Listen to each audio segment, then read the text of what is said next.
مدنی مذاکرہ ہے شریعت کا خزینہ، اخلاق کا تہذیب کا طریقت کا خزینہ، مدنی مذاکرہ ہے، مدنی مذاکرہ، مدنی مذاکرہ ہے، مدنی مذاکرہ، مدنی مذاکرہ۔ اعوذ باللہ من الشیطان الرجیم،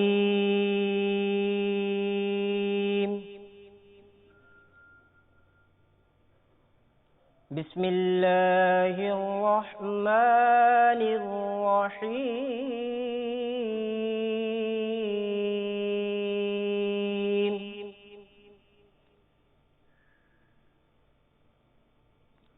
کل من علیہا فان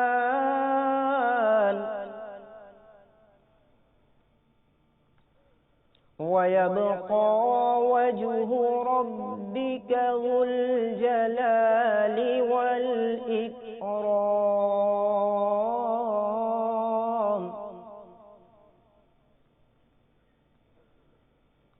فَبِأَيِّ آلَاءِ رَبِّكُمَا تُكَذِّبَانِ،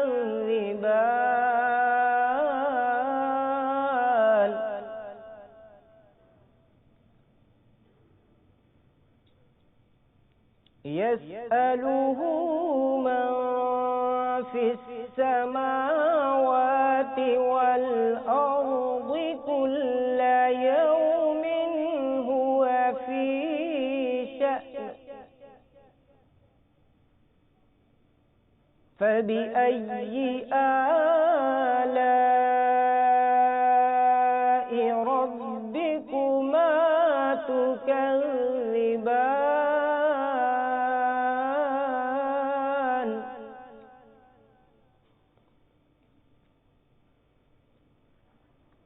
سَنَفْرُغُ لَكُمْ أَيُّهَ الثَّقَلَانِ، فَبِأَيِّ آلَاءِ رَبِّكُمَا تُكَذِّبَانِ،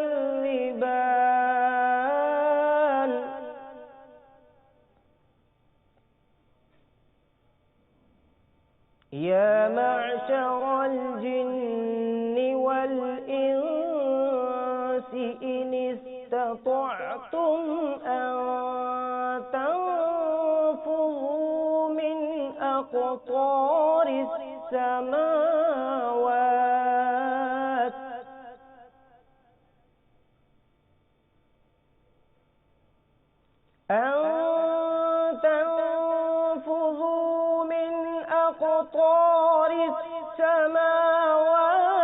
وَالْأَرْضِ فَانفُذُوا لَا تَنفُذُونَ إِلَّا بِسُلْطَانٍ، آمَنْتُ بِاللَّهِ صَدَقَ اللَّهُ الْعَظِيمُ۔ الحمد لله رب العالمين، والصلاة والسلام على سيد المرسلين، أما بعد، فأعوذ بالله من الشيطان الرجيم، بسم الله الرحمن الرحيم، الصلاة والسلام عليك يا رسول الله وعلى آلك وأصحابك يا حبيب الله، الصلاة والسلام عليك يا نبي الله وعلى آلك وأصحابك يا نور الله۔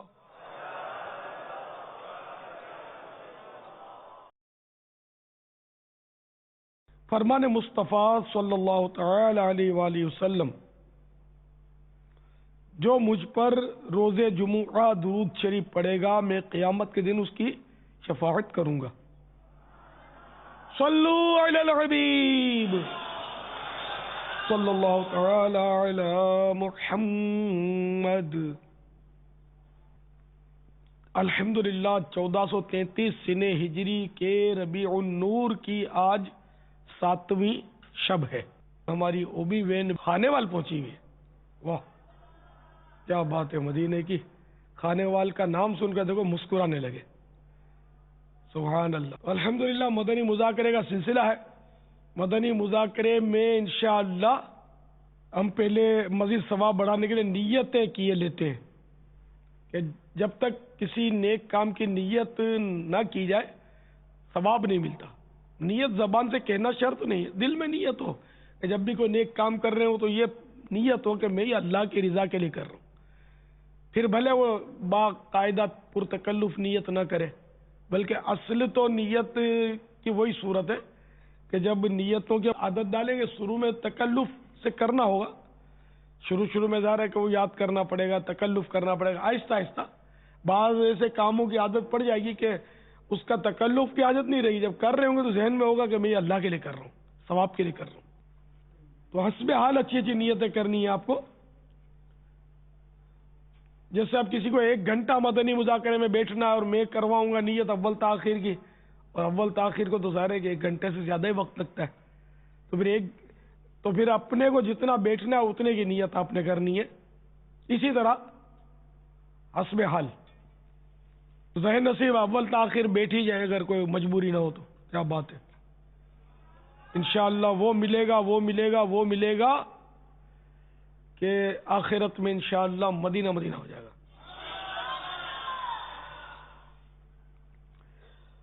اللہ کی رضا پانے اور ثواب کمانے کے لیے اچھی اچھی نیتیں کرتا ہوں.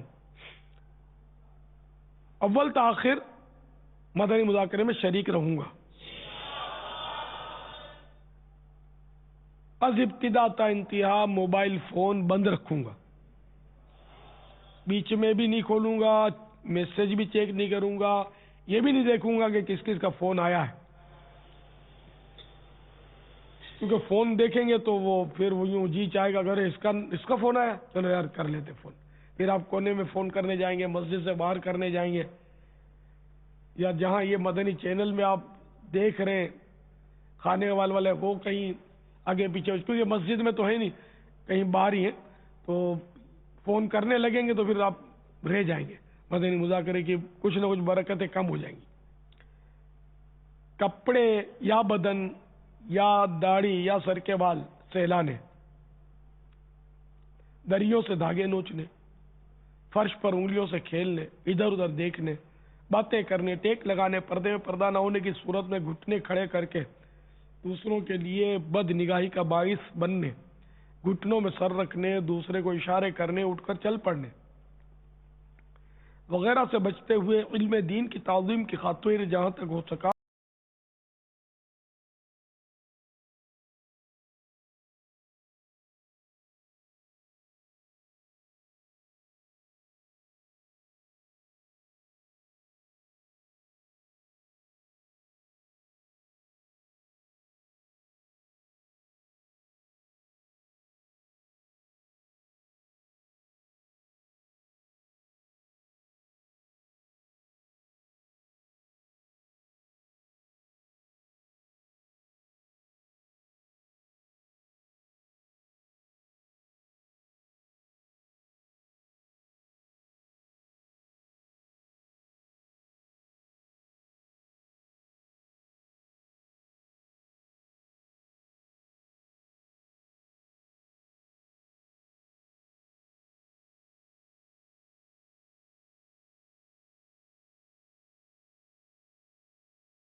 دعوت پیش کروں گا. گھورنے، جھڑکنے، الجھنے، جھگڑنے سے بچوں گا. خاص باتیں لکھوں گا. حسب موقع عز و جل صلی اللہ تعالی علیہ وآلہ وسلم رضی اللہ تعالی عنہ اور رحمت اللہ تعالی علیہ پڑھوں گا. خشوع نفاق یعنی دل میں اعضاء میں تو خشوع ہو مگر دل عاجزی سے خالی ہو سے بچوں گا. مدنی مذاکرے کے بعد خود آگے بڑھ کر سلام و مصافحہ اور انفرادی کوشش کروں گا. مدنی مذاکرے کے بعد خود آگے بڑھ کر سلام و مصافحہ اور انفرادی کوشش کروں گا. بنیت ادائے سنت بات کرتے ہوئے مسکراتا رہوں گا. اپنے لیے مزید نیتیں کر رہا ہوں، آپ بھی اس میں حسب حال کر لیجئے گا. پارہ 14 سورۃ النحل آیت نمبر 125. ادعو الی سبیل ربک بالحکمت والموعظۃ الحسنہ. اپنے رب کی راہ کی طرف بلاؤ پکی تدبیر اور اچھی نصیحت سے. میں دیے ہوئے احکام کی تعمیل کروں گا. بخاری شریف میں وارد اس فرمان مصطفیٰ صلی اللہ تعالی علیہ وآلہ وسلم بلغوا عنی ولو آیہ، یعنی پہنچا دو میری طرف سے اگرچہ ایک ہی آئے تو، کہ پیروی کروں گا. اعلاء کلمۃ الحق، یعنی اللہ عز و جل کا کلمہ بلند کروں گا. نیکی کا حکم دوں گا اور برائی سے منع کروں گا. عربی و انگریزی اور مشکل الفاظ نیز اشعار بولتے وقت دل کے اخلاص پر توجہ رکھوں گا، یعنی اپنی علمیت کی داغ مٹانی مقصود ہوئی تو بولنے سے بچوں گا.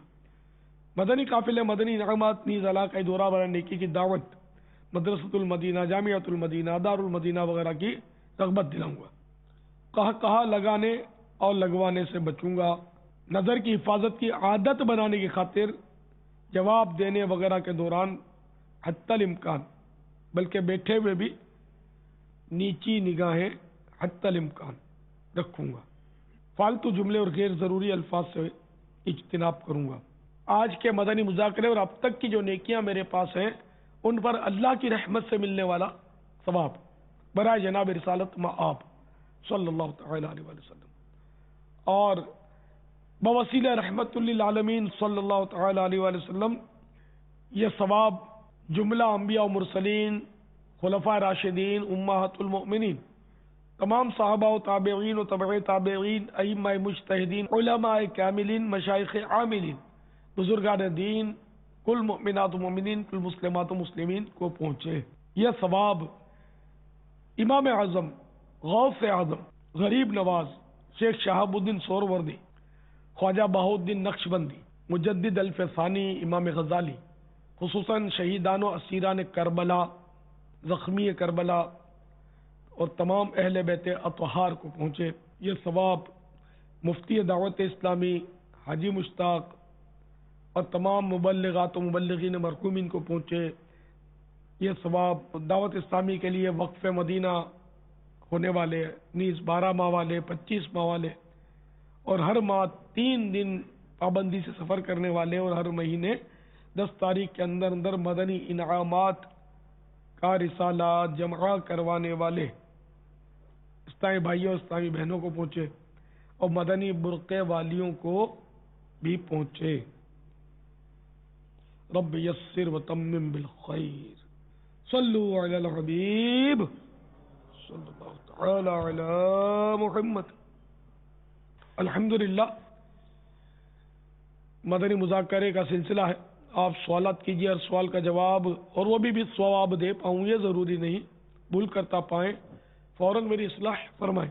مجھے آئیں بائیں شائیں کرتا اپنے موقف پر بلا وجہ اڑتا نہیں، انشاءاللہ عز و جل شکریہ کے ساتھ رجوع کرتا پائیں گے. الحمدللہ آج کا یہ مدنی مذاکرہ جو ہے اس میں بالخصوص یہ مجالس شرکت کرنے والی ہے: مجلس رابطہ بالعلماء و مشائخ، مجلس مزارات اولیاء، مجلس خدام المساجد، مسجد ائمہ مساجد. باپا پاکستانی ہاکی ٹیم کے یہ پلیئرز بھی جو غیبت کے خلاف جنگ ہے اس میں بھی یہ شامل ہیں اور یہ بھی اپنے عزم کا اظہار کرنا چاہتے ہیں. ماشاءاللہ مسلمان ہے، ظاہر ہے کون سا مسلمان غیبت کے خلاف نہیں ہے. غیبت کے خلاف جنگ جاری رہے گی نہ انشاءاللہ غیبت کریں گے نہ غیبت سنیں گے. انشاءاللہ عز و جل انشاءاللہ. محبتوں کے چور چغل خور کفل مدینہ لگا رہے گا انشاءاللہ. عز و جل. ماشاءاللہ شیطان کے خلاف جنگ جاری رہے گی انشاءاللہ. اسلامی بھائی بہت اچھے طریقے سے لوگوں کو تبلیغ بھی کر رہے ہیں اور اسلام کی طرف کر رہے ہیں، اور اسپیشلی جب یہ سبز جھنڈے لہراتے ہیں تو ایسی کیفیت طاری ہو جاتی ہے ہر آدمی پر، جو کہ ایک روحانی کیفیت ہوتی ہے. اور ان کے چند ایک جو طریقہ ہے، جو الفاظ بولتے ہیں، جیسے کہ میٹھے میٹھے بھائی، میٹھے میٹھے اسلامی بھائیوں، تو جب وہ بندہ سنتا ہے تو عجیب ایک روحانی کیفیت ہوتی ہے اور بندے کو خوشی محسوس ہوتی ہے، اور بندہ ایک دفعہ تو بالکل گم ہو جاتا ہے. جو بھی یہ تبلیغ کر رہے ہوتے ہیں ہمارے بزرگ، ان کو سننے میں، اور اس کو ہر طرف سے بے فکری ہو جاتی ہے اور بالکل گم ہو جاتا ہے. اور ان کے اتنے پیارے الفاظ ہوتے ہیں کہ جی کرتا ہے بندہ کہ ان کو سنتا ہی رہے.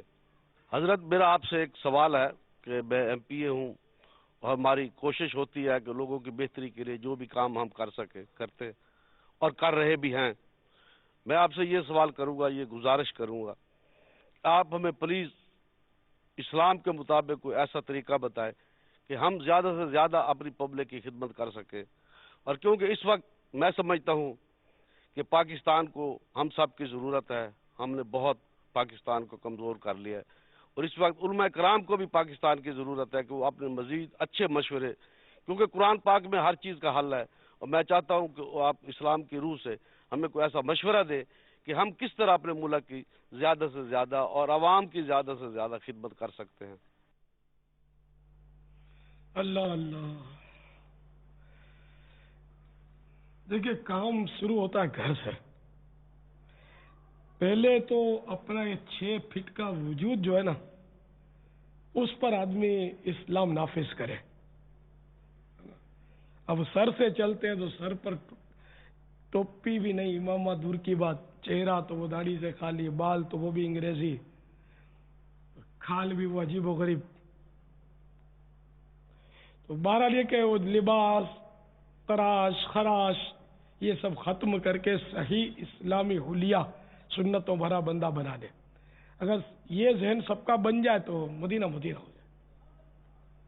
تو اس طرح عملی طور پر جب ہم اسلام کی خدمت کے لیے چلیں گے نا تو انشاءاللہ ہمیں بہت کامیابی ہوگی.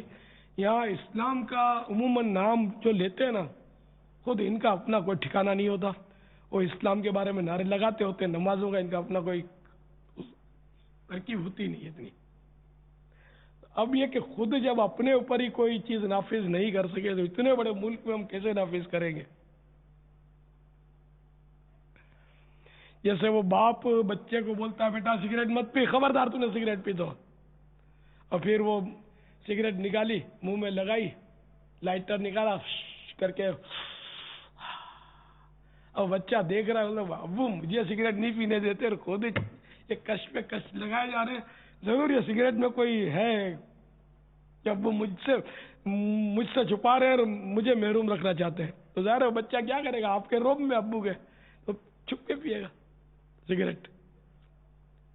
تو جو ابو نہیں پیتے وہ اپنے گڈو کو بچا سکتے ہیں سگریٹ سے، خود پیئیں گے تو شاید بچانا دشوار ہوگا.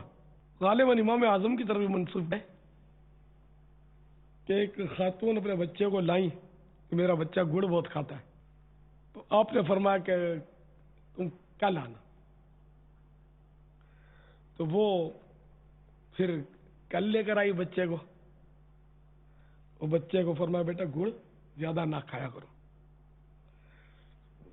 خاتون نے تعجب کیا، اتنا ہی فرمانا تو کل ہی فرما دیتے. تو فرمانے لگے آج کل تم آئی تھی، کل میں نے خود گڑ کھایا تھا، تو چونکہ میں نے کھایا تھا تو میں اب کیا سمجھاؤں اس کو کہ مت کھایا کرو.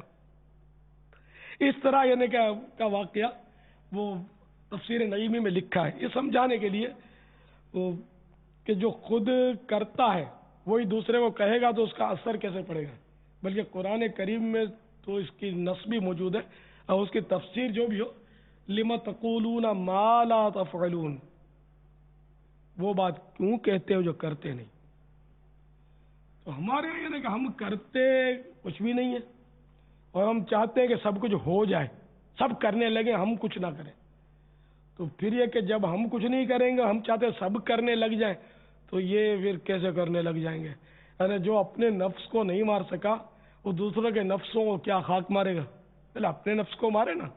جب یہ اپنے نفس کو مارے گا تو اس کی شخصیت میں، اس کے وجود میں ایسی روحانی کشش پیدا ہو جائے گی کہ جو اس کو دیکھے گا، اس کے قریب آئے گا، اس کا نفس بھی ادموا ہونے لگے گا، اس پر اثرات پڑیں گے اس کے۔ جس کا نفس ہٹا کٹا مشٹنڈا ہوگا تو وہ مطلب کہاں دوسرے کے نفس کو مار سکے گا۔ یہ سمجھانے کے لیے عرض کر رہا تھا۔ تو اب یہ کہ ہم سب کے سب مل کر زور لگائیں نا تو ہی ہوگا۔ دعوت اسلامی الحمدللہ کوشش کر رہی ہے اور 250 سے زائد ممالک میں اپنا پیغام بھی اس نے پہنچا دیا ہے دعوت اسلامی نے۔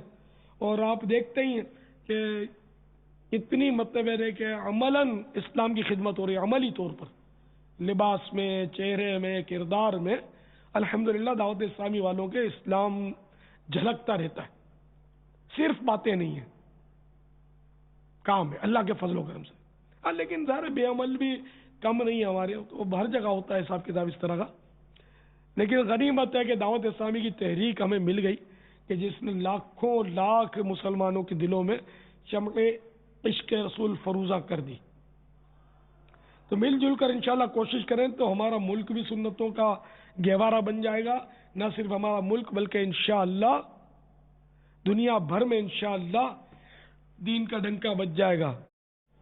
سنت عام کرے دین کا ہم کام کرے، سنت عام کرے دین کا ہم کام کرے،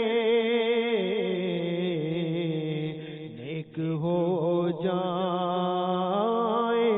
مسلمان مدینے والے، نیک ہو جائے مسلمان مدینے والے۔ صلو علی الحبیب۔ اچھا بھائی، کھانے والے اسلامی بھائیوں، قصور حاضر ہوئے تھے وہ بھی وین کے ذریعے، ماشاءاللہ انہوں نے تو بڑا رنگ رکھا۔ وہ 13 تو وقف مدینہ غالباً 13 وقف مدینہ تھے یا 13 12 ماہ والے تھے؟ 22 تھے بابا۔ اچھا 22 وقف مدینہ تھے جی بابا، وہ 13 کا عدد بھی آیا تھا۔ 13-12 ماہ کے تھے۔ اچھا 13-12 ماہ والے، اور اس طرح پھر روز ایسے بھی کافی اسلامی بھائی تھے جو ربیع النور میں 3 دن کا سفر کر چکے تھے، اور جناب والا وہ کہنے کو سب نے، ورنہ بظاہر اکثریت نے 10 11 12 ربیع النور کو مدنی قافلے میں سفر کرنے کی نیت کی کہ ہم جشن ولادت باہر منائیں گے، گاؤں گوٹھوں میں جہاں مدنی مرکز ان کا بھیجے گا وہاں جا کر دھومیں مچائیں گے جشن ولادت کی۔ آپ نے کیا سوچا ہے؟ حاجی مسعود نے مائک تو سنبھالا، دیکھو کیا فرماتے ہیں۔ انشاءاللہ باپا خانے وال سے بھی انشاءاللہ ہاتھوں ہاتھ بھی سفر کریں گے انشاءاللہ، اور 8 9 10 کا جیسے آپ فرما رہے ہیں انشاءاللہ 12 ماہ کے لیے بھی انشاءاللہ آپ کو پیش کریں گے باپا۔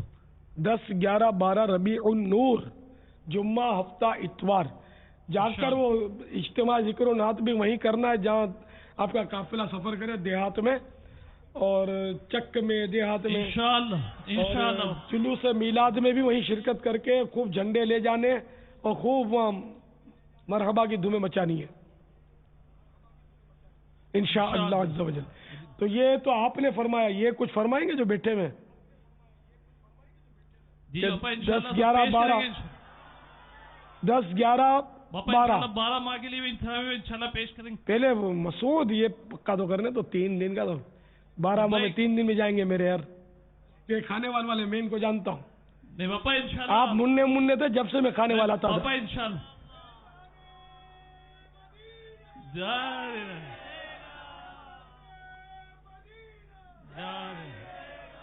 تو یہ سب 10 11 12 کو مدنی قافلوں میں سفر کریں گے انشاءاللہ۔ نور